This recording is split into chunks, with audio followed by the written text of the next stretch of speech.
Good evening, good morning if you're listening to this as the podcast. It is Monday evening, and of course, my name is Rory. It's time for the Anglo-Italian podcast, and I'm joined by my very good friends. We have Adam and Ben. Welcome, everyone.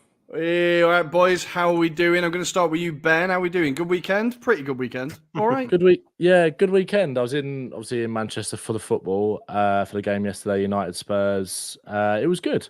A good weekend. You know, felt like maybe a little bit of a missed opportunity, but it was a good game and a good performance and a good weekend as well, nonetheless. It's always good being up north. It's just better up north. Adam, how are we doing, man? More friendly. you may tell I'm a bit nasal because I am a bit unwell, but I've persevered. I'm still on the pod. I'm still doing it. So giving my all. I haven't got my Lemsip just yet. So we're all good on that front. But yeah, unfortunately, Wickham couldn't get that decisive 3 points this weekend. Last kick of the game even. And yeah, it's a draw. So points shared. I'll have to kind of begrudgingly accept that and move on to the next game. But Rory, how are things in Milan as well? All good. It's my favorite time of every other year as AFCON started. So this weekend, I've been sat watching a lot of AFCON. I absolutely love that tournament. It's not been too crazy so far, but we've had some upsets. Cape Verde in particular, beating Ghana was an absolutely massive result. Like, Ghana people weren't expecting much from, and they lived exactly up to expectations. When you see the Ayew brothers getting wheeled out off the bench towards the end of the game, you're like, yeah, maybe Ghanaian football isn't in its best spot at the minute. But of course, we spent a lot of time watching the Premier League in Serie A as well, and there was a lot to talk about. Even though only half the teams did play in the Premier League, there was a lot of action. So today we're going to be talking about events at Old Trafford. We're going to be talking about up in the northeast, Newcastle versus Man City and the terrifying return of Kevin De Bruyne. We'll be talking about basement battles as Burnley took on Luton.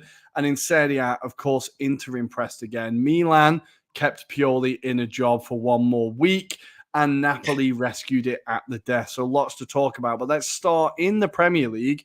And we're going to start, Ben, seeming as you were our man on the ground, you were in the stadium. Let's start with United and Spurs were even on the scoreboard, but probably not in the play. What were your reflections on the game? I was kind of coming out of the ground. My thoughts on United came more to the surface than Spurs initially, because I was, pleased with the performance from Spurs in terms of what we put in. But walking away from the ground and meeting back up with a mate who we went to the game with, who was a United fan, and sort of meeting up afterwards. And it was just like thinking about that. And it was just worried. I would be worried if I was a United fan. And obviously we've been saying that for weeks and months, kind of going back to the start of the season, really. But that performance yesterday was maybe one of the worst I think they've put in, despite the fact that they actually showed real quality in a couple of moments for the goals. And obviously they've been very reliant on individual quality in moments to get them through. They've kind of been described as that moments team, and I think that was more applicable than ever yesterday. But the kind of disparity between that and the performance was one of the biggest gulfs I think I've seen from them this season. It was so poor. The atmosphere was so flat from United as well. Like, when I've been up to Old Trafford before, and when you kind of see it, listen on the TV and things like that, you always feel like United fans kind of get behind the team no matter what the situation. But I think it feels like a lot of United fans have almost just given up a little bit with Ten Hag, because the atmosphere was incredibly flat in the ground. A lot of people have said to me, like, all you could hear on the TV was the Tottenham fans. And that kind of exactly shows where we are compared to where they are. Obviously, both kind of in rebuilds, but we are so behind our manager in terms of what we're doing, because it's all just laid out in front of us. It's just so clear for Spurs in terms of the way that we play. And I think that was once again evident yesterday, with 5 or 6 players still missing. Kulusevski taken ill the day of the game. There's been a bit of a bug that's kind of swept around Tottenham this week. Skip and Udogie were affected as well, but it didn't affect them in their performance. Obviously, I thought when the team was come out, I was worried, because it just looked like our midfield was a little bit too combative and almost too industrious, and there wasn't kind of that player in there that was going to maybe provide that kind of creative catalyst or be the kind of creative spark. Whether that be Kulusevski, obviously it's too soon for Maddison, but he should be back in for the next game. And obviously missing Son and the excitement around Werner's debut and stuff like that as well. But I think the most important thing was to have that back four back that we started the Chelsea game with and haven't seen since. And despite kind of obviously, I think a lot has been said about the 2 goals that Spurs conceded, about, you know, maybe leaving too much space in behind, kind of playing into United's hands. I think that's just the way we play. And I know we've kind of said that throughout the whole season. It's just, Anne just said, it's just who we are, mate. It's just what we're going to do. You can, you know, it's just that is kind of in actual fact. It's just exactly kind of what we do. It wasn't bad defending. It was just that United exploited the gaps that we left them. Could have done a little bit better, maybe a little bit too tentative around the box when it got in there, but it's kind of par for the course. Sometimes those are the sort of goals that Spurs are going to maybe concede against these kind of teams. And like I said, it points towards those kind of individual moments and quality from United. They do have that, but other than that, they offered absolutely nothing in the game. And it was complete domination from Spurs with the ball, just asserted ourselves on the game, played out of United's press so easily, half-hearted press, I might add, but they just like, it was so easy to kind of like, there was only one, I tried to tweet it out after the game, there was only one team playing any football at Old Trafford yesterday, and it was Tottenham. And that's kind of why I was a little bit disappointed about the result. But I think when you put it into the context of the players that we had missing, if we'd had one of Son, Maddison, Kulusevski, or even maybe Lo Celso as kind of maybe a more penetrative, creative midfielder in there, we would have battered them. I'm convinced we would have absolutely pulled their pants down, because they just don't, there's no, I don't know where you even start with United. No, there's just no inspiration, is there? There's no, like, I think a damning indictment this week for Man United is the fact that Sancho has arrived at Dortmund and just looked like he's escaped domestic abuse. Like, he looks like he's escaped an abusive relationship, and now he's like in his flourishing single period. Like, and you just think the atmosphere at that stadium at the club is just absolutely horrific. I think before we go in on United, there was 2 players that really stood out for me for Spurs. I think Bentancur is a player that I've never really paid that much attention to. I remember watching a bit of him in Serie A, but he's really hitting his stride, and you can see how much of a difference he makes to Spurs. I think everything you created, not just the goal, obviously, but everything you created kind of came through him. He was the central point for everything. So I think he was absolutely fantastic. But I also think Udogie did such a good job against Garnacho. Like, Garnacho is, I don't like him, but he's a very aggressive player. He's very dangerous. If he cuts inside, he's gonna give you problems. But by the end of the game, I think he was switched out to the left flank, because I think I remember seeing him put a ball in from the left, because he was just getting nothing out of Udogie. Like, I'm going to let you go off on Bentancur, really, because I think Spurs have been beating the drum on him for a bit, and I think the rest of the league have been ignoring it. Arsenal fans have been denying that he's any good, but I think I have to accept that he's pretty good. Yeah, I've been fighting this battle for so long, and I'm finally kind of reaping the rewards from it. It's just like last season with Bentancur, he was our best player until he got injured, until he had that horrific ACL injury at Leicester. Obviously, Harry Kane, I mean, that kind of goes without saying.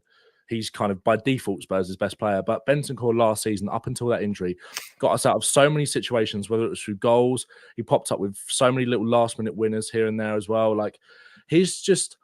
Me and like my mates who I go to Spurs with, we were saying that, and I kind of have said all season, that it's almost like, or ever since he arrived, sorry, it's like watching Berbatov in central midfield, but Berbatov who actually kind of has an engine and that kind of the ability to just sort of do everything as a midfielder, because you can play him as a 6, you can play him as an 8, you could probably play him as maybe the more advanced midfielder as well, although he's probably least suited to that.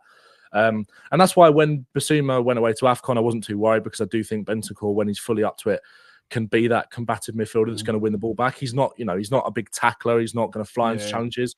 He's not that imposing as a central midfielder, but he just uses his body so well, and he's so clever in terms of winning the ball back. But also he's got the quality and the kind of ballerina feet, nimble feet, like the agility to get out of certain situations as well and be so composed on the ball. I've never seen a player since Moussa Dembele that looks like he's playing 5-a-side in the Premier League. It's just that he has that just composure all across the pitch.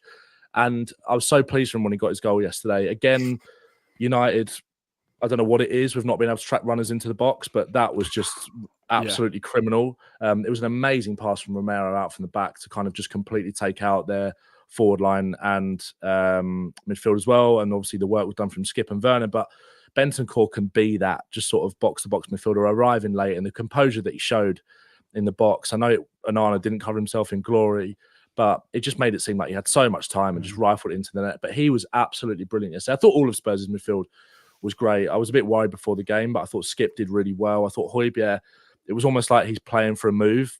But but that was some audition. He was brilliant. He was fantastic for Spurs. Again, sometimes in moments looks very clumsy, and that's kind of the worst of him. But overall, he was excellent. But Bentancur stood out by a mile. Udogie and Porro, I thought, were brilliant. Yeah. It wasn't something unnecessarily with Porro. It was one of those ones because I think we've been so used to seeing that level of performance from him now this season. He wasn't kind of in my immediate thought after the game. And I did after the game yesterday. I jumped on a Twitter space to kind of talk about Tottenham and review the game, and there was a lot of people on there who were either United fans or neutrals that were sort of saying, well, almost like, what about Porro? What about Porro? And it was kind of just like, it was one of those ones when you see it back and then you see moments and you sort of think back to what the bits that he did in the game and how crucial he is in terms of the way that Spurs build out, how he tucks into midfield, then the quality of passing that he's got. He kind of operates a little bit further forward than Udogie when the fullbacks invert, so he has license in that final third to be really creative and kind of pose a real threat. But it was, and Udogie is great at that as well. But his defensive ability yesterday was something that really, really stood out. And it was something that has kind of gone quietly under the radar this season. I think people would largely accept that he's probably been the best left back in the league, which is incredible in his debut season at such a young age, coming from the Serie A, where it doesn't always work out for Premier League players. Obviously, Tottenham have got a very good track record from buying from Serie A since Paratici has come to the club and all that kind of thing. But it was, that wasn't kind of the area that we necessarily thought that he was going to stand out in. It was about what he did on the ball, and obviously we saw a lot of that yesterday. But defensively, he completely locked up Garnacho. Garnacho didn't get any change out of him whatsoever. And like you mentioned, they moved him over to the left to try and something new. That didn't work.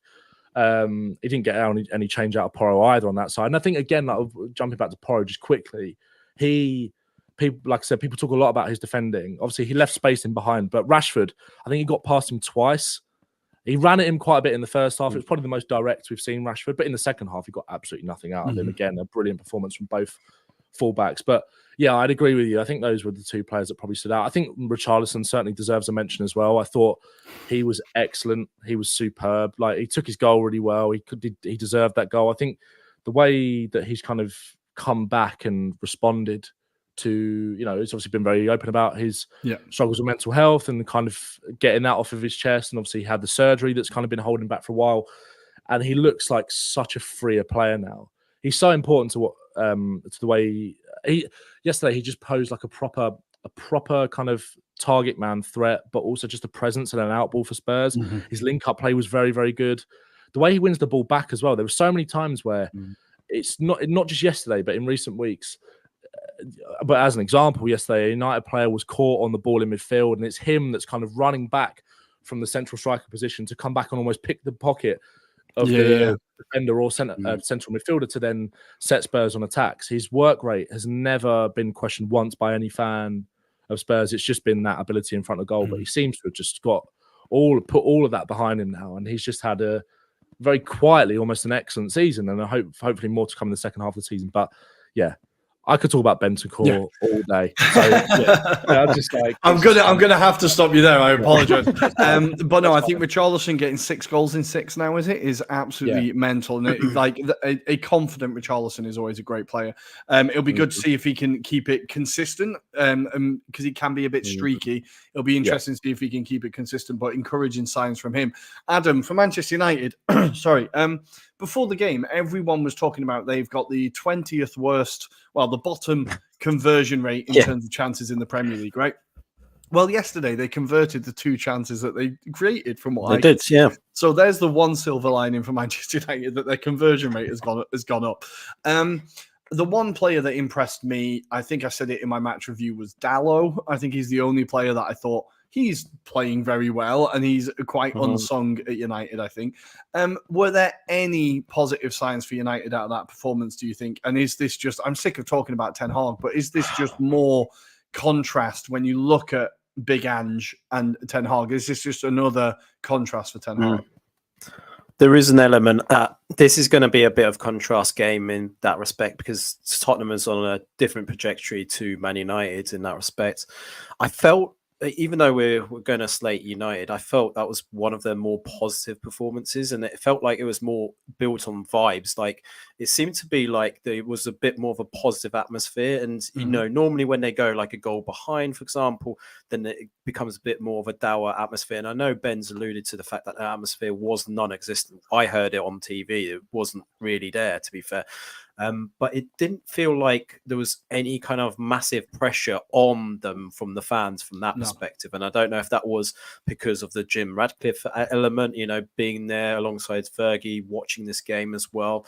But yeah, I felt, although they didn't offer too much against Spurs, I felt that when they were direct against them, they looked dangerous at times. And, you know, we've kind of alluded to the likes of Garnacho. I feel like he needs to cut out those things like trying to get that penalty, for example, against a dodgy. If he doesn't do that, I think there's a better chance of him creating an opportunity or potentially scoring himself, for example. So hopefully he doesn't kind of follow Bruno Fernandes in that kind of style of play, because that's how he seems to mimic at the moment. He kind of is confrontational, demands to be like given a yellow card or at least a penalty against him. I was surprised he didn't actually get a yellow card, because it wasn't just that incident. There was another incident in the second half where he clearly goes looking for another foul and it doesn't happen. And again, you thinking, right, ref, that's at least 3 times I've seen him trying to get something out of this game. They seemed fairly solid in the midfield as well, I'd say. But I think obviously Eriksen came off around the 60th minute mark, which was to get some fresh legs. And obviously Spurs couldn't really do that because of the quality they had on the bench. So there was an opportunity there for United to exploit that. And I felt like obviously down the wings, that was the perfect opportunity because they were a bit more narrow. And this is Spurs I'm talking about with that free midfield. But they didn't really do much, as Ben alluded to nicely. You know, both fullbacks did really well, especially when Dragusin came into the middle to shore it up a bit more towards the last 5 to 10 minutes. Spurs looks comfortable, even though they weren't necessarily with their full squad. They seemed really easy, or at ease, should I say, with this match. So I think there's a few question marks. And I think to your phrase, Rory, get at the ball. Look, Man United were get at the ball, especially at set It might pieces. be the most get at the ball. Yeah, exactly. But Romero should have easily scored a second before half time as well, to be fair. So we do. Yeah. We do also have to say McTominay missed 2 chances towards the end where I thought maybe the header was unlucky, but I think the one where he drags it wide of the post was a really, really good chance. So I think there was the opportunity there for United to just nick it at the end. But I think you're right when you talk about Old Trafford. Old Trafford in 10 years ago, like with the cliche is like, you know, the Stretford end sucks the ball into the net, if you know what I mean. Like, I feel like that kind of happens. Whereas they're just like Ben said at the beginning, there just wasn't that expectation. There was just like, let's see what we get out of this. If we get a point out of this, none of us will complain and we'll just leave quietly. And I think it was, just really, really uninspiring. I thought Bruno Fernandes had some good moments. I thought he, like the pass in particular for Rashford, for the first goal, was it, where he puts the ball through to Rashford, is an unbelievable pass, and he had some really great moments there. But I think, it was just so uninspired from United. I think now it'll be interesting with Jim Ratcliffe officially being in the club, whether Ten Hag does actually have time, because we've said before that the only reason I think he's still in the job is because they're not going to sack him until the takeover happens, because the Glazers don't want to pay off his contract, right? Well, now it would be under Ratcliffe's reign to pay it off. So it would be interesting to see how long he does get, whether they just give him to the end of the season or how bad things have to get, because they're now 9 points off the top 4, is it? Let's double check. They are 8 points off the top 4. 8 points off 5th. So they're really not looking like Europe at all this year. And I think, it'll be interesting to see how much time they give him. Ben, do you expect Erik Ten Hag to see out the season? I think funny enough, I was talking about this a couple of hours ago. I feel like he might see out the season, but I'm not sure how much longer beyond that, because I saw another content creator say earlier that, and he was a United fan, basically said that every kind of excuse or that people have given Ten Hag, Postecoglou has kind of disproven that with Spurs this season. And I think, again, even yesterday, like you touched on the penalty there, Ten Hag made a point about that after the game, and it's just like, it just feels like you're never going to get anywhere under Ten Hag, because he's always looking to blame something. It's very rare that he kind of takes any responsibility of the failings of the team.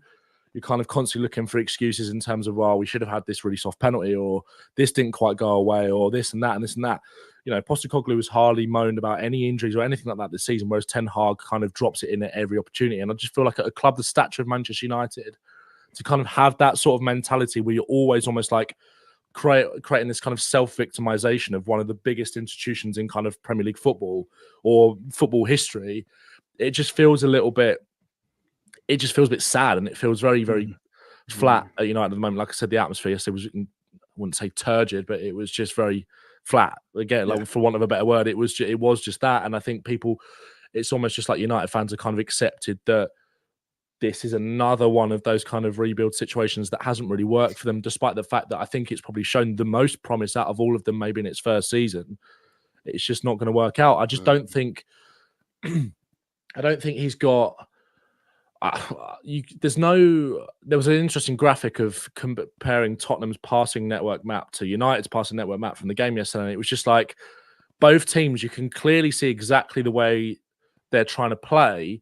But with United, despite the fact that we've said they've got no philosophy, you can clearly see what they're trying to do, because they're trying to rely on the individual brilliance of these players. It's like it was all any opportunity trying to feed the ball into Fernandes to play that glory ball over the top in behind to Rashford, and it worked for the first goal. It was a brilliant pass straight into his feet, but you're not going to get away with that in every single game. And obviously, the way Tottenham play kind of plays into your hands, so they kind of met a good match, I suppose, for them in that aspect. But I just don't think anyone, you know, like you said about the Stretford end, that was kind of like it was always that thing of they want to suck the ball into that. You kind of always feared about going to Old Trafford. I don't think anyone fears going to Old Trafford anymore. And I certainly don't think anyone fears playing Eric Ten Hag's teams. I think he lacks the charisma as well to be a top Premier League manager.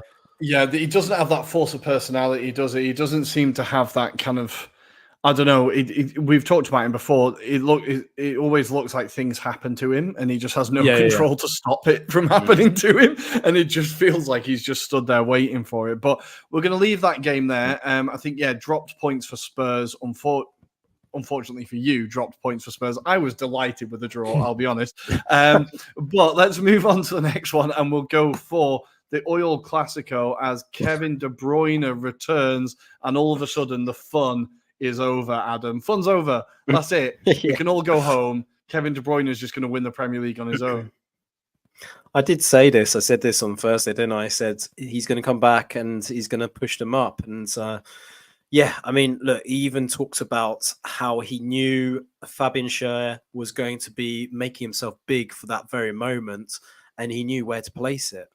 Apparently this was something that they discussed already pre-match. So it was like they knew these kind of little scenarios, but I think they were, obviously the first 10 minutes kind of changed the mentality of how they approached it, because they weren't expecting maybe the gung-ho approach from Newcastle. Obviously the aspect to Edison as well probably threw them off a bit, but after that they kind of settled thereafter. I know it was 2 worldy goals from Newcastle's point of view as well, I would say.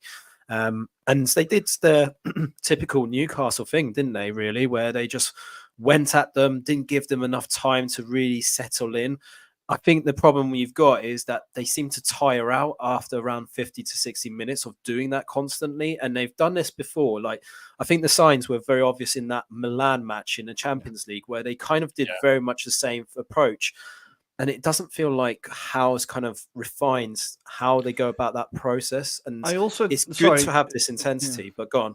No, sorry to jump in. I also think you have to turn around and say, like, injuries are absolutely battering them. And I think their season, the fact is, like, their season has kind of been like that. Like, their Champions League group, they started on fire and then faded.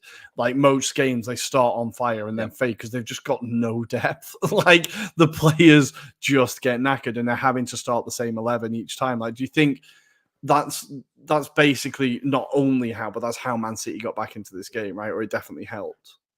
It definitely helped, but all I was going to also allude to is Eddie Howe had that same criticism at Bournemouth, where they kind of stick to their principles around the playing style and the philosophy. And it felt like there was a point, right, when he first joined Newcastle, that people wrote him off as someone that can't grind out results. And he proved that in that kind of first part of that season when he kept them up. And you thought he would kind of progress that a bit more. And by all accounts, he's kind of gone to see Diego Simeone at Atletico to see how he grinds out results. And that's a contrast of different styles, definitely. But you kind of expected him to maybe have gone, right, lads, we're going to go gung-ho first half, but then second half, we're just going to battle to keep like at least them at a kind of reach away from us. But I think also, like you allude to, the quality did kind of count in the end. And when you're able to bring someone like De Bruyne off the bench to kind of help and assist your team, that's embarrassing kind of richness, should I say. Yeah. And, you know, Newcastle want to get to that stage, but they can't right now. So, I think that was the telling point of this match and it kind of decided how this match went as well. There's a lot of FFP talk at the moment, isn't there? Newcastle fans are getting very upset. But Ben, before we talk about Man City and how terrified we should all be, for Newcastle, that's now 4 losses in a row in the Premier League. They are now 10th. If Wolves win their game in hand and if Bournemouth win their 2 games in hand, Newcastle could go down to 12th. This could massively look like a season of like no Europe for Newcastle next year. Obviously, I think the injuries would have to be taken into account, but do you think that this new Newcastle board will have patience with Eddie Howe? I feel like we're only talking about sackings, but, you know, I feel like he might be running out of time.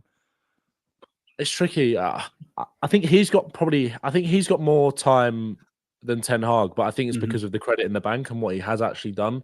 And obviously, like you said, excuse me, like injuries do have to be taken into account because they have been incredibly disruptive to Newcastle's season, but they've also been incredibly disruptive to a lot of other teams' seasons as well. This whole season as a whole has been pretty unprecedented in terms of the amount of players that we've seen with hamstring injuries, with ACL injuries, all that kind of stuff. It's been unfortunate for teams largely across the board. More teams than like some teams more than others have been affected. Obviously, Man United, again, you could kind of give Ten Hag that excuse if you wanted to as well. I know we touched on Ten Hag making excuses, but I do think that is at some point a valid one. Yeah. And it's valid for Newcastle as well. The only thing is with Newcastle is that, and again, I don't want to kind of bring this back to Tottenham, but I kind of feel like and it's sort of the same with United as well, like when they lose their key players, you do kind of lose sight of what they're actually trying to do on the pitch. It kind of feels all very disjointed. Whereas with one thing I've been really proud of with Tottenham is that we've played exactly the same and tried to play in exactly the same style with key players missing that are really crucial to that system. Whereas Newcastle, I don't think they've been able to do that. Maybe that's just down to the quality of the players that they do have available when those players are missing. But that could also be down to coaching. Now, I'm not sure, but it's tricky because I don't think we've ever seen kind of this level of almost like it's harsh to call it a fall off because there have been a lot of kind of determined kind of circumstances that have played part. But, you know, it's rare that you see a team qualify for the Champions League in kind of the style that they did. They were fairly comfortably in the top 4 last year. Many people thought they would get there towards the end of the season. Obviously, they were fighting a relegation battle the season before. That momentum kind of was with them from the second half of the season before. They were arguably the most informed team for a calendar year period. It's very rare, especially with the investment that they have kind of put in the summer. And obviously, they do have to be careful with FFP, so they probably haven't gone as big as they could have gone for sure. But they still did make quite some smart signings. They spent fair bit of money. Obviously, they've been unlucky with Harvey Barnes. You know, you could say they've been unlucky with Tonali as well, but that's obviously a very different situation. So, you know, their fans kind of feel the right to almost feel unlucky about that, maybe other than some decision-making in the club. But it's rare that you kind of see a team almost have that momentum, qualify for the Champions League, and then drop down this badly. Obviously, kind of you can sort of a bit similar to what Leicester did, but Leicester was usually Chelsea, if anybody does it, to be honest. But then Chelsea almost like send it's always like a blip for Chelsea and then they're back. But obviously, we've seen the last couple of years, it's been, I mean, mediocrity. But with Newcastle, I don't know. I feel like they'll be patient with with Eddie Howe, just because of the credit he's got in the bank. And also because what managers are available that they could go and get. It's sort of the same with United, really. It's like the manager market at the moment isn't exactly the most. Conte at Newcastle. I would love that. Let's start it here. I would absolutely love that. Here. I would love that. I was just like, someone else can feel my pain for like 18 months before he inevitably just fucks off from there as well. Like, but I don't know who they could go and get. And also, like, the only difference between Newcastle and United is the fact that, like, if they were to lure a manager away from a club where he's already in place, that's a far more attractive proposition than it is for Man United. So they're kind of ahead in that aspect, even though they're almost in similar situations. But like you said, that's not. I didn't realize that. I knew they were where they were in the table, obviously, but I didn't realize that it could get that bad where they could drop down to 12th. And obviously, Wolves and Bournemouth have had good seasons. And obviously, the league is incredibly competitive, so it's not, that I suppose has to be taken into account as well. But it's not, doesn't make great reading for Newcastle at the moment. No, it was a lot worse than I thought it was, honestly. And when I was looking at the table today, I was like, God damn, that is actually a pretty big drop off, as you said. No one's really talking about it though either. No. Like, I feel like if it was another club, like if it was United or Chelsea or Tottenham or Arsenal, certainly there'll be way more being made out of it than if it's Newcastle. Yeah. Well, I think the spin they get on Sky Sports is a whole different podcast, I think. But Adam, we've delayed it long enough. We need to talk about Manchester City. What blew my mind is just how quickly De Bruyne came back to like absolute world class. It took him 0.5 seconds. He just came on and instantly changed the game. This is Man City now, right? I think Bernardo Silva was fantastic, a great goal. All five goals in this game, we have to say, were incredible. But Kevin De Bruyne coming on, it was the game changer, wasn't it? It was. And we have to also add to the mix that we've got Haaland due at the end of January. So he'll be ready for a prime De Bruyne to feed him like a lot of service and get on the end of things. And that's what he's been missing, hasn't he, up until this point. So yeah, it's going to be scary for everyone else. And it's just at the right time for Man City. Man City seem to progress second half of the season, don't they? They seem to know the momentum. They know what they've got to chase. So they just get on with the mission that they have to do. But it's interesting how they've managed to get players like Phil Bob, for example, to now really excel in the position that he's doing. I mean, up until a year ago, I suspect none of us really knew the ability of that kid. But I'm led to believe he is kind of highly thought of by Pep as well. You know, he just needed a chance, and I think he's been deliberately biding his time. So he's done really well, especially with that kind of finish. I think you have to give a lot of credit to Bob for what he did there. Insane. It was incredible. It's so good. Yeah. It's just it's just one of those things where I was like, who the hell's this guy? Oh, he's world class, fantastic, right? Good. Just like when you see a new player turn up for Brazil or something. Oh, here's another one, right? How do they keep doing this? But yeah, incredible for Man City. That now puts them 3 points above Arsenal and 2 points behind Liverpool. They're firmly back. It'll be interesting to see how they get on from here, but we're going to finish in the Premier League very quickly with the relegation battles. Now, it's not the game that everyone would have watched, not if you valued your time or sanity, but Burnley won, Luton Town won. But what did I say, Adam? I said Burnley would be winning, or they'd be in the game, then they concede right at the end, and that's what happened. Yeah. But the controversy here was about the Carlton Morris goal. Was it a foul on James Trafford? Well, yeah. Before we get there, have you seen the Luton video on TikTok taking the piss out of it? It's unbelievable. So it's so good. I absolutely love it when clubs get involved in that shit. But Adam, I'm going to go to you first. Was it a foul? No, I don't think it was a foul. I know a lot of people might kind of go, I'm not too sure about that, Adam. But I generally, thinking from a defender kind of point of view, I'd be pissed off if my goalkeeper came all the way out and then didn't actually get his hands onto it. Yeah. I mean, Ben will know, I've got a really bad goalkeeper at Wycombe Wanderers who did a clanger a few months ago. And we were like, what the fuck is going through your head there? But this was, I think to a degree, this was actually worse because you're like, right, you come quite a distance away, like defenders expecting you to claim that. And for him to kind of just, it wasn't even really much in it. It was like kind of, he got his arse in the way to kind of make sure he disrupted it. And Carlton Morris has an easy kind of tap in or knock it into the net. So, yeah, I'd be pissed off with my goalkeeper personally. Yeah, do you agree, Ben? Yeah, completely agree wholeheartedly. It's one of those ones where obviously goalkeepers get, the kind of perceived argument is that goalkeepers get far too much protection, which I kind of agree with. And the irony is that obviously if you come in those situations, you have to make sure you come and get it. And it was way too soft because because of the fact that goalkeepers get so much protection, how many examples have we seen from keepers where they come, get the ball, and then completely wipe out the striker? Obviously, we saw Onana at the start of the season, which, in my opinion, definitely was a penalty for Wolves. Yeah. But the fact that that's not perceived to be a foul shows how much protection you have even more. Like, the slightest touch on you, you're expecting a foul, but also on the same token, you can kind of come and just take everything with you if you want to come and claim a cross in a crowded penalty area. It's sort of fine for you to, knock a strike. If it was the other way around and he comes and gets it and he knocks Carlton Morris over or whoever it was that won the flick on, then it probably wouldn't be a penalty. So you've got far more kind of license and room to take a risk as a keeper in that situation, which is why it was so disappointing how kind of softly he handled it, and why it was actually a relief that the goal was given. I think obviously Company came out after the game and sort of was just like, it was almost in beggars belief that it wasn't given as a foul. And it was just like, really? Like, I get that you want to be defensive of your players, and that's why, like you said, the Luton video on TikTok is amazing. Because James Trafford, and I like James Trafford. I was very skeptical of him at the start of the season. I didn't really rate him, but he's put some really decent performances in the last few weeks. Liverpool, he was fantastic in that game. So I think it's just disappointing for a keeper like that, who's kind of on that upward trajectory, to do something like that. And also, if you kind of want to continually waste time throughout the game and then feel that you should be protected in a moment that was incredibly soft. I saw, of course, Ref Watch had their say on Sky Sports this morning.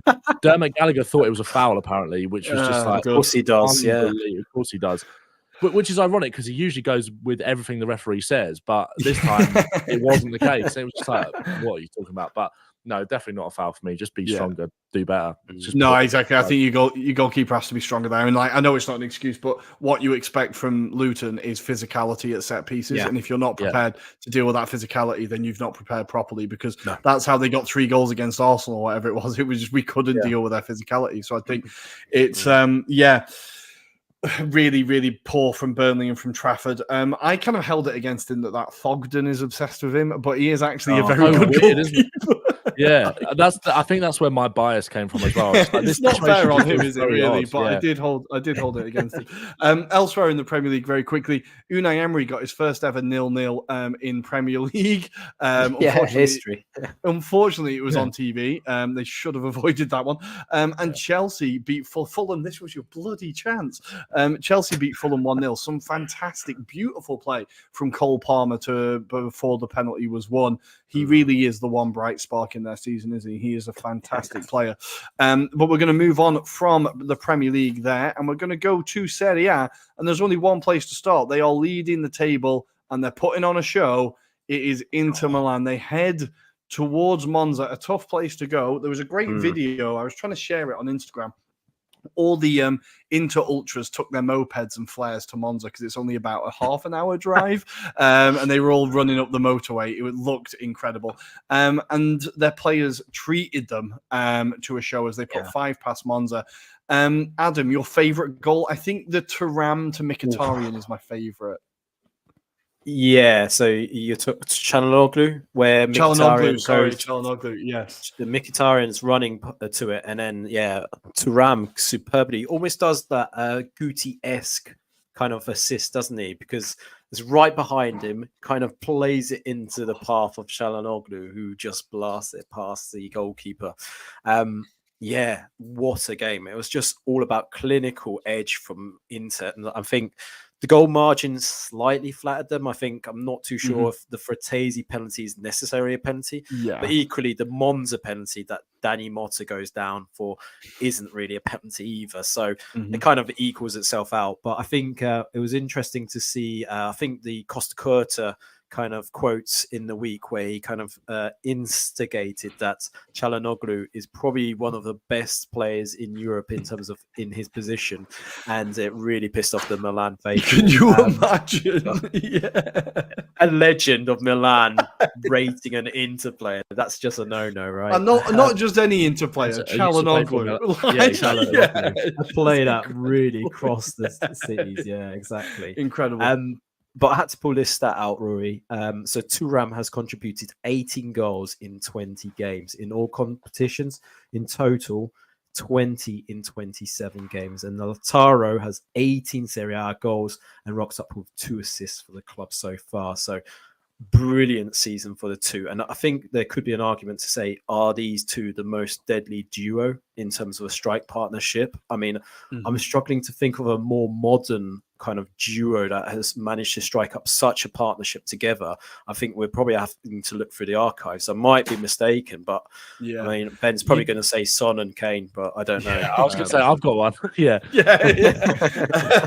Fair. I think this season definitely, because I think to have two up front isn't particularly common now anyway, is it? But I think, between the two of them, I'm going to follow your stat up as well, Adam. Of the 8 top goal creating action leaders in Serie A, classic Serie A stat, out of the 8, 4 of them play for Inter. So you've got Thuram on 15, Mkhitaryan on 14, Barella on 12, and Martinez on 10. So they're just dominating the creative charts across the league as well. And you can see that when they click, this is what happens. Like they just blow teams away, regardless of what the rest of the performance says. And I think we talked about the last game maybe being a wake-up call for Inter. They took their foot off the gas a bit. They got away with it, but it looks like it was a wake-up call. It looks like it really was. And they absolutely put Monza to the sword. As I said, Monza, not an easy place to go. The Thuram goal as well, the angle, there's an angle from behind the goal when you see Calderola just fly past him, and you think he's going to go for the far post, but he sticks it near post and does the keeper as well. And it's just, Ben, what a goal. The guy is a free signing. He was free. Yeah, that's probably the best bit of business of the summer, surely, in terms of what he's not just been able to contribute on his own, but like you said, the partnership that he's kind of struck up with Martinez. Obviously, they're very different in terms of what they bring to Inter. Obviously, Thuram's got a bit more of that physical presence. Obviously, he's a bit more, I guess, like with his physical profile, he's kind of that sort of almost like, not, I was going to say lanky, that's the wrong word, but he's like, he's kind of brings a lot of that side of his game. He's got a brilliant stride. The way he just sat the defender down and just like you said, gave the keeper the eyes and put it in the other corner. It was the same as like, that's why I love that. I think it was the third goal, the one you mentioned before, with Thuram's back heel. I love it when either a midfielder or a striker in that situation gives the keeper the eyes and puts it in the other corner, where just whips it back across into the far corner. I love that kind of finish. But his back heel for that goal, his link-up play, his finishing ability, everything that he's brought to Inter is just, that's what's made them the favourites for this title. And like I said, obviously, like we've all said, kind of the partnership and relationship that he struck up with Lautaro Martinez as well has just been fantastic. And Inter just look a real force. And like I said, I've been saying it ever since we've been doing this. It's just like I feel like people when it comes to the Champions League, they could be two real difference makers. I'm not saying they're going to go all the way, but people are very much underestimating them as kind of almost putting them in that group of just like, they don't really belong with City, Arsenal, Madrid, Bayern, whoever it is, but they very, very much do. And I think it'll be very interesting to see how they get on. But again, a 5-star performance, some brilliant goals, and they are really, really a threat. They are incredible to watch at times. Like that attacking line is just incredible. Adam, the fixtures coming up now. They've got their chance of their first silverware of the season. They've got the Super Coppa coming up against Lazio, the semi-final. Then they've got a bit of a tricky run of games. They've got Fiorentina away, a huge one, Juve at home, and then Roma away. Now, Roma we're going to talk about, but Roma away could be tricky. Do you think this is a real period now for Inter to stamp their authority on this title charge? If they get through that, then really they're in the driving seat. Yeah, without a doubt, and Inzaghi's kind of played it quite well up until this point. And, I think he's used the players right at the right times as well, because he's kind of tried to encourage that rotation as well, which I think he got criticised for the previous few seasons where he's not been able to do that amount of rotation. The fact that we haven't seen the best of David Fratesi, for example, we started to see a bit of that in the last few games, for example. Aslani, I don't think has been utilised that much, so I expect him to come to the fold. I would not be surprised if they deliberately go with a second string side against Lazio in the Coppa Italia, or Super Coppa, should I say, and obviously then play it in terms of the kind of importance of the games, because, we haven't seen Alexis Sanchez, for example, being utilised. For example, Arnautovic is probably going to be playing in this Super Cup because at least he can miss on the bigger stages, right? It's a body on the pitch, I suppose. That's the only positive. But yeah, I mean, unlike previous years, they want this Scudetto. They want to Yeah. win this title. And, you know, I think they're all getting themselves into that position for Juventus. They're just hoping that Juventus can drop some more points between now and then. Because going into that match, you know, you want to be in prime position where you can have the bragging rights as well as then going into that match with full of confidence. So that's going to be very important. But you've rightly alluded to, we've got Champions League as well. I think they're really in a good position for that as well. So hopefully no more injuries for Inter, and we never know. It could be a double, could be even more. We'll see. And they have brought in Buchanan. We've not really seen much of him yet, but it'll be Yes. interesting to see how he comes in. Like we're in the World Cup for Canada, he was a player that was super exciting to watch, really direct, really tricky, like very, very exciting. I'll be intrigued to see how he gets played in this system, and if he could be a really, really good option off the bench, like that kind of. Maybe it's a bit harsh on Buchanan, but like kind of Chukwueze vibe player at Milan, but maybe hopefully with a bit more end product for Inter fans. But a real wild card off the bench. So it'll be interesting to see how he is used as well. And I'm sure Inter's business isn't done, although it seems like they're focusing on Zielinski. It seems like it's inching closer and closer in the summer. Some are saying it's already done. Beppe Marotta has been very quiet, but it looks like it's kind of getting done now. So a fantastic win for Inter. We're going to leave that one there, and we're going to stay in Milan, I think, and let's talk about Milan impress, kind of, as they beat Roma, the tamest Roma I've seen in a very long time. If it wasn't for Calabria's Calabria. mistake for the penalty, Roma never even had a sniff of this. I think there was 10 minutes after the penalty where they kind of looked dangerous, if you're being polite. But Milan cruised through this game, Adam, right? Yeah, straightforward for them, to be fair. And I think it was the amount of space that they were afforded, in particular, the kind of in the middle of the pitch where Pulisic with Giroud in the hold-up play were able to kind of do the kind of 1-2s and were able to then create that space for the likes of Yassin Adli, for example.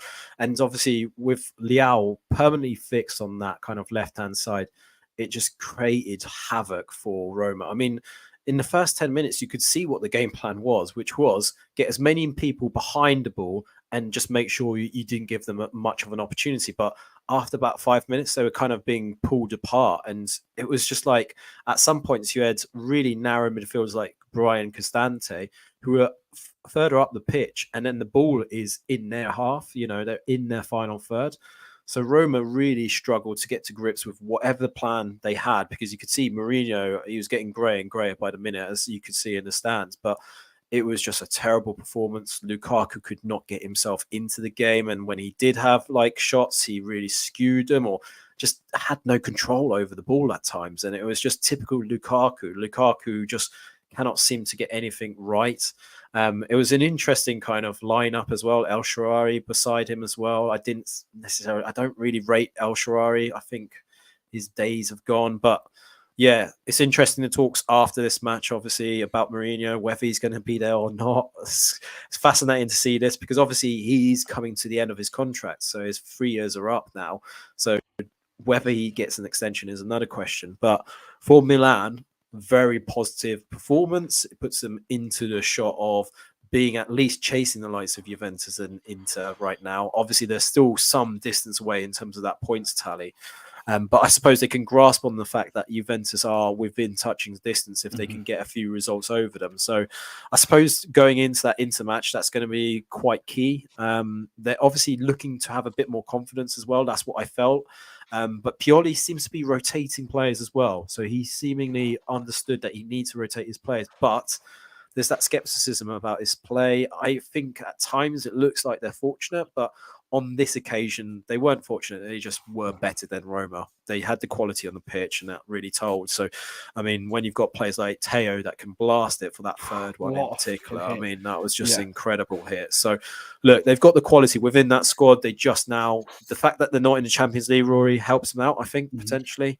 And let's see what they can do for the second half of the season. There's still talk about a lot of players coming through the door. So, you know, Terracciano seems to be pretty much set from Hellas. We've been to waiting join for that them, I one to think. be confirmed. Yeah, it hasn't been Yeah. confirmed yet, but there's been rumors of other defenders being Mhm. touted now, and I think it all depends on who they can move on, because I think that's the Yeah. other thing.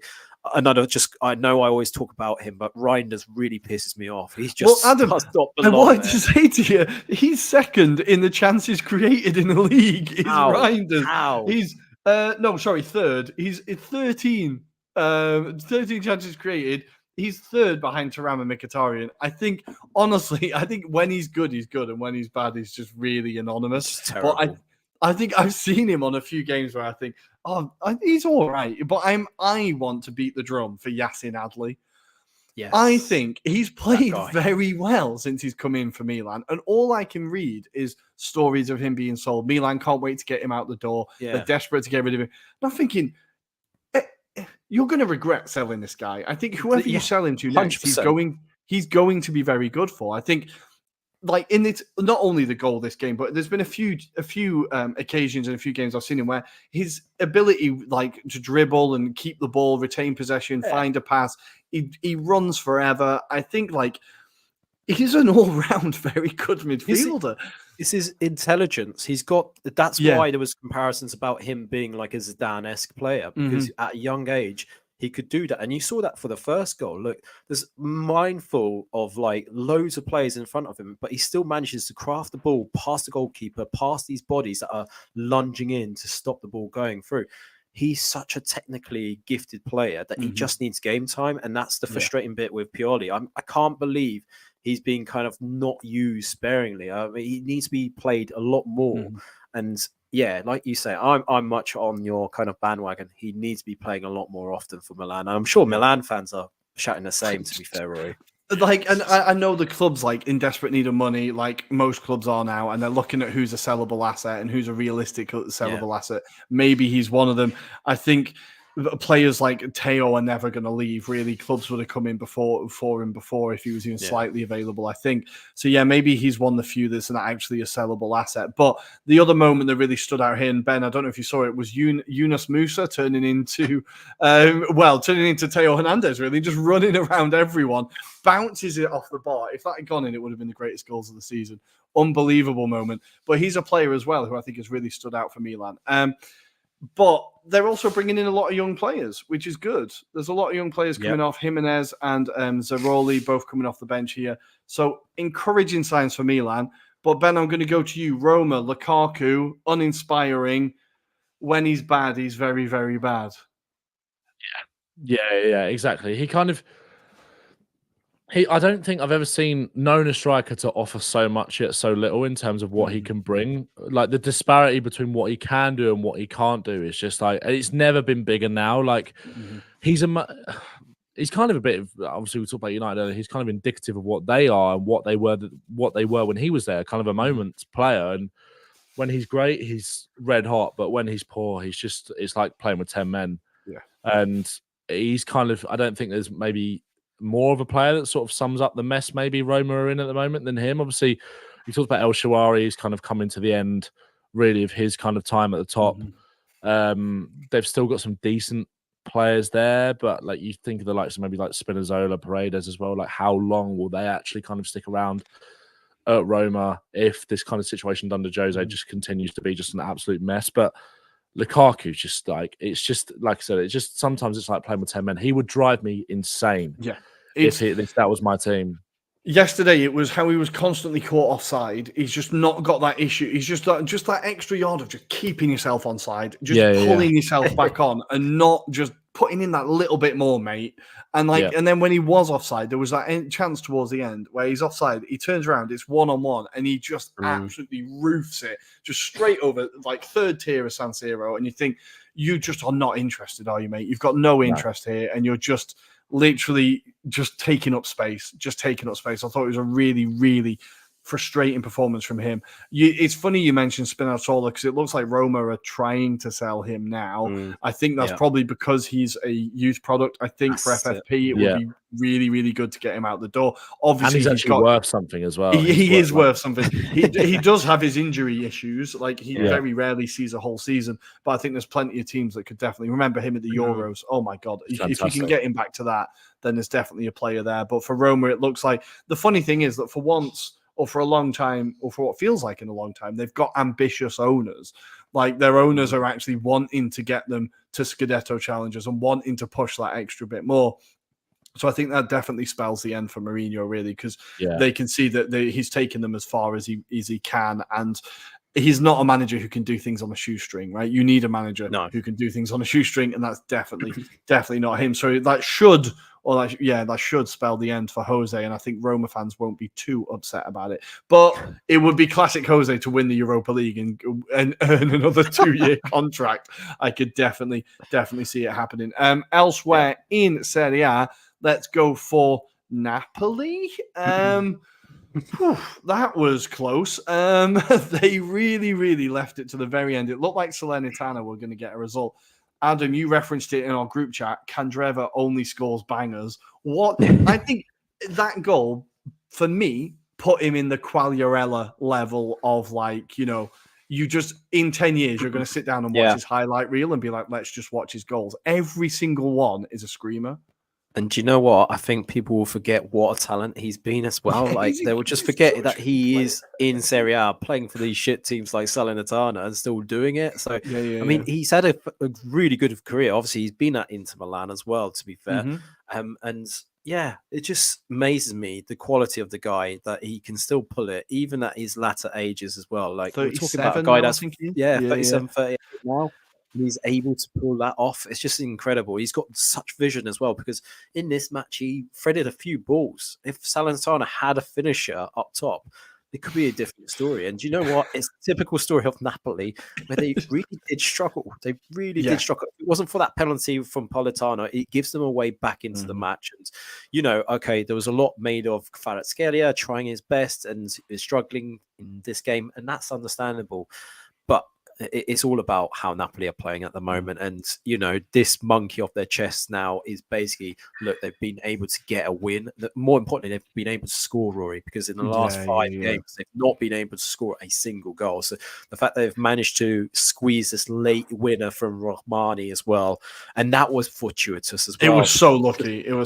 Ball into the box. It's lost by Akoa as well, and then defenders can't kind of clear it. And such heartache for Salernitana because they don't. We do have to say, right, Ochoa had an incredible game as well. He made so many good saves. I think there was a save from Kvaratskhelia? No, it was from Simeone, maybe. That was unbelievable. Such a great save.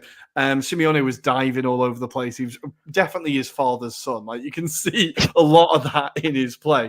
But it was a great moment for Rahmani, a great moment for the Napoli fans, a big sigh of relief. But Salernitana is weird. I was watching Cape Verde yesterday, as is my want, and Cabral was absolutely fantastic for them. And I thought, man, Salernitana are missing both him and Dia at the moment away for AFCON. Two massive players missing for them. But Adam, they are showing a bit more fight, Salernitana. I know they're bottom, and I know they're having a terrible season, but they look better than Empoli. Maybe better than I think we Verona. Spoke about this offline. Look, when it comes to it looks like they're making some promising signs in terms of the marketplace right now. So today it's been confirmed that Tomo Basic from Lazio has been confirmed on loan to the end of the season. So that really helps them in terms of that depth. You can see Inzaghi's definitely identified that they need to get some quality players, not like David Nicola, who we'll allude to in a minute. More about him. He was getting bodies in rather than talking about necessarily. And I think he's definitely an upgrade on Paulo Sousa already. It seems like Inzaghi's trying to instill something into Salernitana. So it'll be interesting to see if they're able to pull off a few more moves. But on the balance of it, if we talk about the Empoli and obviously Hellas clash, this really does set us up for some interesting kind of talk, because that relegation battle is not just those three sides. It comes above them as well. It is tight. So Sassuolo in 14th are on 19 points, and Verona are in 18th are on 17. So 18th to 14th separated by 2 points. Even Lecce are only on 21. Now, Lecce we think should be good enough, but that is 4 points separating nearly half the table. It's incredible. So I think, it's going to be very, very tight. Frosinone are currently getting pumped 4-0 by Atalanta now. So they are not looking like they're going to get up to much. That's 5 games without a win now for them. They started so well as well. But if we go to Empoli Verona, the only thing I could say about this game was that by the end of it, you couldn't watch it, and that was probably a blessing. I don't know whether it was fog or flares, but it was absolutely ridiculous. But it was incredible, right? It was insane. I can't believe they didn't call it off. Juric with the header. It did go over the line. It looked tight, but it did go over the line. But Verona, again, showing a little bit of quality, getting the points, but Empoli looked bang in trouble. Zhikovsky got the goal, Adam. Yes, he did. But they're only going one way, aren't they, Empoli? At this moment in time, when you look at their fixture list as well, it's not really promising for them. I was looking at this earlier, Rory, but if you talk about the style of play, obviously it didn't look inspiring. Andrezzoli hasn't been able to turn it around after they kind of got rid of Palazanetti. Mm-hmm. And it's looking quite desperate at the moment. So I'm just bringing up the fixture list as we speak now. The next game is at home to Monza, then they're away to Juventus before home game against Genoa, and then a big match where they're away to Salernitana. So the next 5 games, Rory, they've got to pick up, I would say, a minimum of like 6 points. I don't know if you're necessarily picking that up. I think you're struggling there because you're relying on maybe one of those games. And those teams aren't necessarily bad. I mean, if Juventus failed to pick up a point against them, then that's going to be some match. But all I would say is, look, Tommaso Baldanzi was coming back into this match. I think we haven't seen the best of him. As you rightly allude to, Szymon Żurkowski was brought in before this match. Manages to get a goal in this match after a great kind of cross from Berezinski, the right back as well. So look, there is some promising signs in the sense that, Empoli have got some good players. However, they need quality. They need someone that can attack. Look, prior to this match, they'd only scored 10 goals. That shows you what the issue is right now. They're the lowest scoring side in Serie A. So they really need someone that knows how to get the ball in the back of the net. But I think it's creatively, that's what they're missing. So yes, let's break the news. David Nicola is now the manager of Empoli. Incredible. This guy. Back. If you haven't seen it, Ben, you'll just have to do a quick research. But this guy got re-employed by Salernitana twice in one season. So, Whoa. Within 24 hours, he got sacked and then rehired within 24 hours. You spoiled it, Rory. Why did you do that? You should have let him do the research. Within 24 hours. That's mad. I do feel like I remember seeing it, but that is nuts. That's the most Serie A thing, isn't it? Classic, absolutely classic Serie A. Just a chairman who's absolutely thrown his dummy out and then gone, "Oh crap, my little black book's empty. I need to make a fairly humble phone call at this point." Remember that conversation we had earlier? I was drunk. Well, he's back to save the day for Empoli. Look, he kept Salernitana up. He did keep Salernitana up, so you have to give him credit. But I don't know if he's the man that's going to be inspiring hope amongst Empoli fans. But I also have to say, with Empoli, this is kind of what they do. They get promoted, they hang around for a few seasons, they have some pretty exciting players. Those exciting players get sold, and then they go down, and it's just rinse and repeat. Like, this is the club that Verratti came through. Like, a lot of big name Serie A players have come through Empoli. Exactly. So I think this is kind of what they do. So I think it's unfortunate, but when you lose players like Parisi or players that were so key to them last year, I think obviously Baldanzi is going to be the next one as well. It's kind of unfortunate for Empoli, but it's not looking like it's going to be a fun end to the season. Those next 4 games are absolutely huge. It'll be interesting to see how they go elsewhere. Before we finish in Serie A and do a bit of transfer nonsense, we need to talk about Cagliari and Bologna. Cagliari get a huge win against Bologna. Bologna's season starting to fade, Adam. It looks like they've hit a bit of a bump now. Yeah, I think it's coincided with Xerxes not being part of the squad as well, to be fair. So he was missing for this particular match. And, they were very unlucky. Orsolini was the kind of sole threat alongside Urbanski. And Urbanski had a really good game. It has to be said. I was looking back at the highlights and he's very unfortunate. I'm hoping Poland called him up very soon. But yeah, Orsolini back in the squad. That's definitely a promising sign for Bologna. But yeah, it does feel like they've fallen off a bit of late. The fact that Lazio are now within a kind of a shot through of being now in those positions is just frustrating, isn't it? It's frustrating. And Skorupski as well. I think he lets the first goal go far too easily. So I think he's culpable. And that's probably explains why he was dropped more recently as well. But yeah, I mean, we knew at some point it would happen for Bologna. They don't have the strength and depth in that respect. But yeah, Calgary, we've got to hand it to them. Hell of a performance and a hell of a win. And, they're not the most fancied side in Serie A. Let's put it that way. Unless you're in Sicily, not many people outside of Sicily really appreciate Calgary. Yeah. And, it's a horrible place to go. Ranieri's doing an incredible job as well, in fairness. I thought he would struggle because they haven't been able to attract many players, but he's done a superb job. Patania, I know he's obviously the bit of a joke when it comes to it, but he's scoring goals as well. So what a player! It's every time I see him, it just reminds me of that fantastic Paddy Power tweet about him. Like there's a Sunday League footballer in every town in Ireland who looks exactly like Andrea Patania. He's just incredible. He's unbelievable. He's an elite athlete. It is amazing.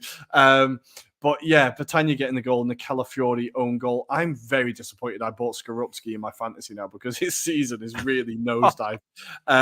But to finish off in Serie A, we do need to very quickly say Lazio. The title charge is back on, Adam. They are back on the run. They are within touching distance of the top four. They're 1 point behind Fiorentina. Like, all I'm saying is it's not over yet. It's not over till it's over. Sarri has turned it round, is turning it round. So we shall see. Maybe I'll get the last laugh. And elsewhere, Fiorentina 2, Udinese 2. Of course, Udinese draw. That's what they do. They were winning, but they thought, no, wait, this isn't right. And they gave a goal away right at the end. We can't do this. That now takes them to, this number is going to be hilarious, 12 draws this season for Udinese. They are only in relegation trouble because they cannot get an extra goal. They can't win a game. It's just, they've only lost 6. Every other team around them's in double figures for losses. It's mental. Imagine being a fan of theirs going, this is the day we're going to get a win, and then it doesn't happen again.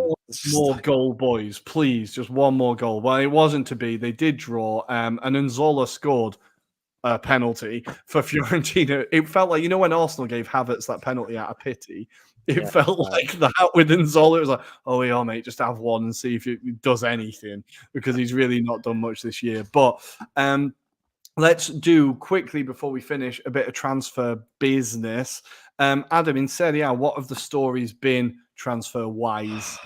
Yeah, it's starting to pick up of late, and probably because we're coming to that period of the month, aren't we? So, I think the most notable ones, Radi Krunic leaving AC Milan to Fenerbahce on loan. It's likely to be turned into a permanent. So that's definitely one that I think will be a miss to Serie A, because I think there was a few clubs after him. It was interesting to see that didn't come to anything more than just some permanent stay in Italy. But yeah, that's what's happened.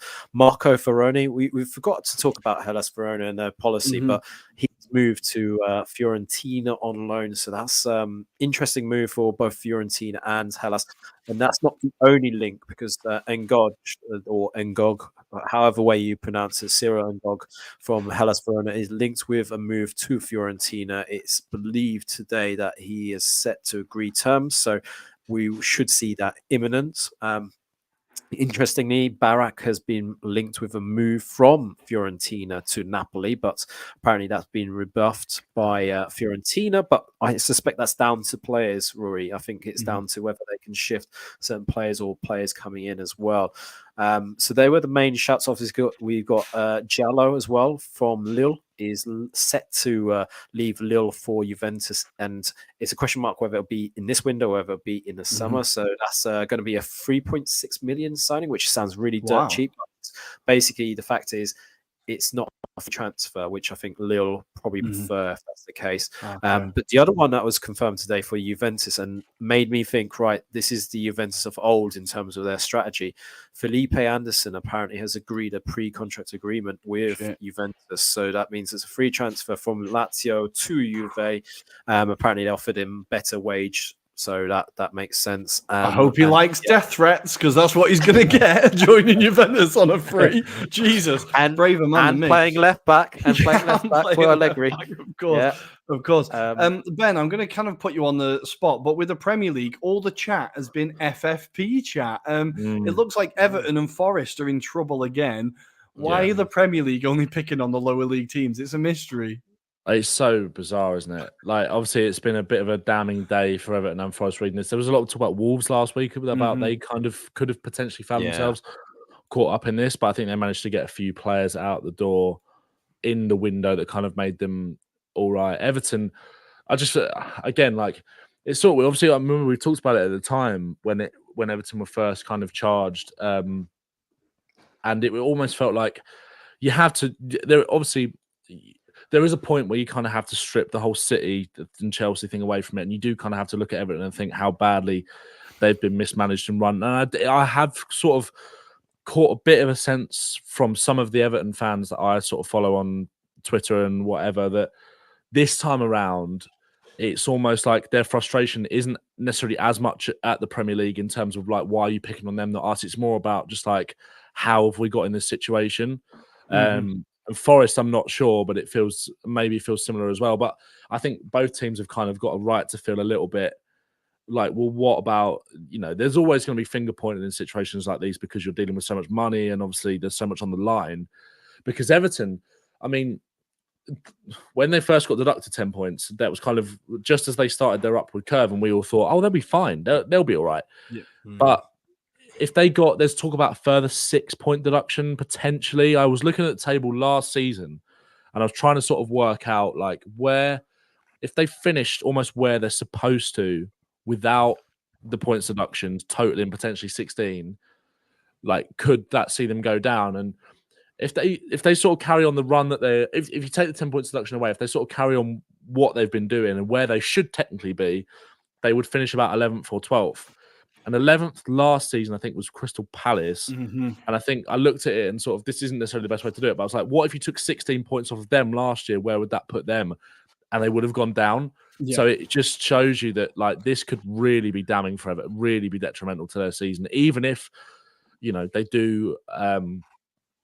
they do kind of carry on. Like they're on still very decent form. They had a couple of defeats against Tottenham, and there was one more around Christmas as well, but I can't remember who it was. Obviously, good point for them yesterday. And like we said at the time, I mean, I don't think they've got a better manager and almost better fan base to kind of rally around this situation, rally around the team and the group to kind of get them over the line. But a 16-point deficit would be incredibly challenging to kind of overcome, wouldn't it? Yeah, I don't think many teams are getting beyond. Like, I know Luton, Sheffield United, and Burnley are bad, but they're not that bad. I think it would be very, very difficult to get around that. The only other stories really at the moment are, for some reason, Ajax are after Jordan Henderson. I'm trying to figure that one out, but it looks like it's getting closer and closer.